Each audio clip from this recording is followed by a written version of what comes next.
ಹಸಿರು ಕ್ರಾಂತಿಗೆ ಹೊಸ ಉಸಿರೊದಗಿಸಿದ ಬನವಾಸಿ ತೋಟದ ಮಾವಿನ ಸಂತೆ ಮೈಸೂರಿನಲ್ಲಿ ಸಿಹಿ ಸಂಭ್ರಮ ಮೂಡಿಸಿತು.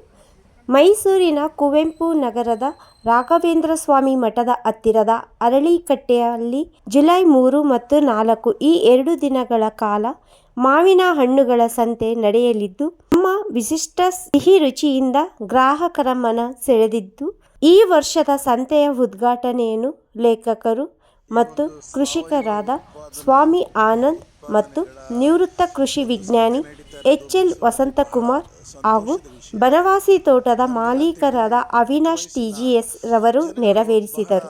ಈ ಸಂದರ್ಭದಲ್ಲಿ ಸಿದ್ದರಾಜ್, ಅರುಣ್, ಮಂಜು, ಶಿವನಗೌಡ ಉಪಸ್ಥಿತರಿದ್ದರು. ಬೆಳಗ್ಗೆ 10:30ರಿಂದ ಸಂಜೆ 7 ತನಕ ನಡೆಯುವ ಈ ಸಂತೆಯಲ್ಲಿ ನೂರಾರು ಮಂದಿ ಆಗಮಿಸಿ ನೇರವಾಗಿ ತೋಟದ ತಾಜಾ ಮಾವಿನ ಹಣ್ಣುಗಳ, ಸೊಪ್ಪು, ತರಕಾರಿಗಳು, ಮೌಲ್ಯವರ್ಧಿತ ಆಹಾರ ಪದಾರ್ಥಗಳು, ಕಾಳುಗಳನ್ನು ಖರೀದಿಸಬಹುದಾದ ಅವಕಾಶವಾಯಿತು. ಗ್ರಾಹಕರು ಇನ್ನೂ ಹೆಚ್ಚಿನ ಸಂಖ್ಯೆಯಲ್ಲಿ ಬನ್ನಿ, ಬನವಾಸಿ ತೋಟದಿಂದ ಬಂದಂತಹ ಮೌಲ್ಯವರ್ಧಿತ ಆಹಾರ ಪದಾರ್ಥಗಳ ಸವಿಯನ್ನು ಸವಿಯಿರಿ.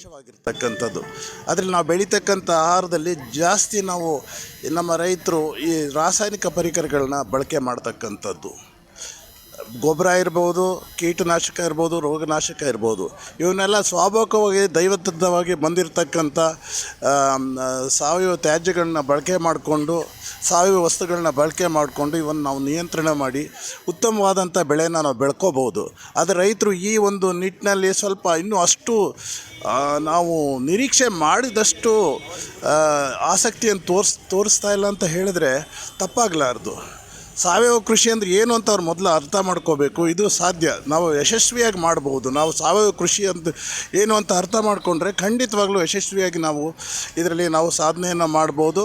ಜನಗಳಿಗೆ ಇದ್ದಂಥ ಆಹಾರ ಮತ್ತು ಆರೋಗ್ಯವನ್ನು ನಾವು ಕೊಡ್ಬೋದು.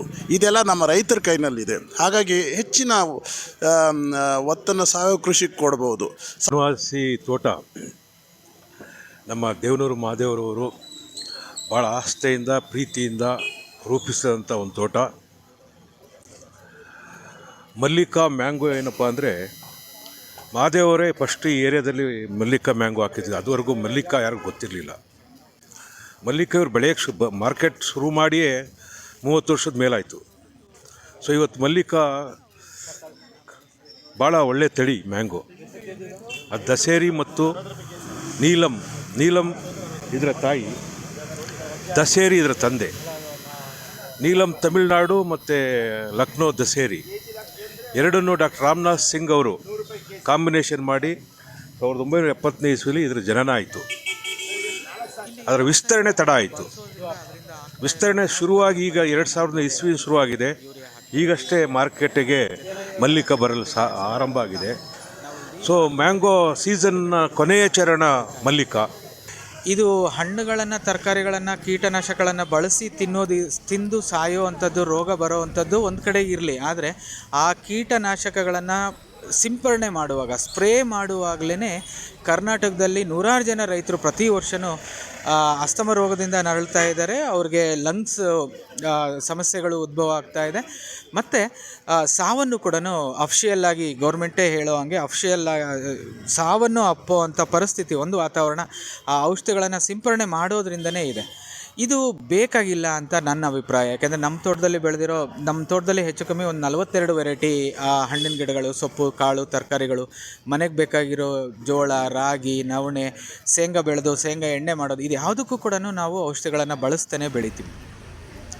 ನಮಗೆ ರೋಗಗಳು ಗಿಡಕ್ಕೆ ಬರೋದು ಸಹಜ. ಆದರೆ ಆ ರೋಗಗಳನ್ನು ತಡಿಬೇಕು ಅಂದರೆ 1 ಎಕರೆನಲ್ಲಿ 30 ಜಾತಿಯ ಬೆಳೆಗಳು ಇರಬೇಕು. ಆಗ ರೋಗಗಳು ಹಂಚಿ ಹೋಗುತ್ತೆ. ಅಲ್ಲೇ ನಮ್ಮ 50-60% ನಾವು ರೋಗಗಳನ್ನು ಕಂಟ್ರೋಲ್ ಮಾಡ್ಬೋದು. ಈಗ ಭತ್ತ ಅಂದರೆ ಬರೀ ಭತ್ತ ಬೆಳೀತಾರೆ, ತೆಂಗು ಅಂದರೆ ಬರೀ ತೆಂಗು ಬೆಳ್ಕೊತಾರೆ. ಹಾಗಲ್ಲ, ಅಲ್ಲಿ 30 ಜಾತಿಯ ಬೆಳೆಗಳು ಇದ್ದಾಗ ರೋಗ ಹಂಚಿ ಹೋಗ್ಬಿಡುತ್ತೆ. ನಾವು ಅಷ್ಟೊಂದು ಕೀಟನಾಶಕಗಳನ್ನು ಸಿಂಪರಣೆ ಮಾಡೋ ಅವಶ್ಯಕತೆಯೇ ಇರೋದಿಲ್ಲ. ಭೂಮಿನಲ್ಲಿ ಸಾವಯವ ಇಂಗಾಲವನ್ನು ಹೆಚ್ಚು ಮಾಡ್ತೀವೋ ಭೂಮಿಗೆ ಒಂದು ರೋಗ ನಿರೋಧಕ ಶಕ್ತಿ ಸಿಗುತ್ತೆ. ಅಲ್ಲೂ ಕೂಡ ಒಂದಷ್ಟು % ರೋಗಗಳನ್ನು ಮುಕ್ತ ಆಗ್ಬೋದು. ಅಂದರೆ ಬೆಳೆಗೆ ಸಿಂಪರಣೆ ಮಾಡ್ತೀವಲ್ಲ ಅದು ನಮಗೆ ಕಮ್ಮಿ ಆಗ್ತಾ ಬರುತ್ತೆ ಅಂತ. 15 ಅಡಿನಲ್ಲಿ ಸಾಸಿವೆ ಹಾಕ್ಕೊಂಡ್ರೆ, ಒಂದು 15 ಅಡಿನಲ್ಲಿ ಜೀರಿಗೆ ಹಾಕ್ಕೊಂಡ್ರೆ ವರ್ಷ ಪೂರ್ತಿ ನಮಗೆ ಸಾಸಿವೆ ಜೀರಿಗೆ ಸಿಕ್ತು. ಸೊ ನಾವು ಕೆಮಿಕಲಿಂದ ಅದು ಕೊಂಡ್ಕೊಂಡು ಬರಬೇಕಾಗಿಲ್ಲ. ಇದು ಫುಡ್ ಫಾರೆಸ್ಟಿನ ಕಾನ್ಸೆಪ್ಟ್. ಉಪ್ಪೊಂದನ್ನು ಬಿಟ್ಟು ಇನ್ನೇನೂ ಕೊಂಡ್ಕೊಂಡು ಬರಬಾರ್ದು ಅಂತ. ಈ ಥರದ ಕೃಷಿ ಪದ್ಧತಿಗೆ ನಾವು ಹೆಚ್ಚಿನ ಆದ್ಯತೆಯನ್ನು ಕೊಡಬೇಕು. ರಾಸಾಯನಿಕ ಮುಕ್ತ ಕೃಷಿ ಪದ್ಧತಿಗೆ ಹೆಚ್ಚಿನ ಆದ್ಯತೆಯನ್ನು ಕೊಡಬೇಕು. ನಮ್ಮ ಆರೋಗ್ಯ ದೃಷ್ಟಿಯಿಂದನೂ ಹೌದು, ಪ್ರಕೃತಿಯ ಆರೋಗ್ಯ ದೃಷ್ಟಿಯಿಂದನೂ ಹೌದು.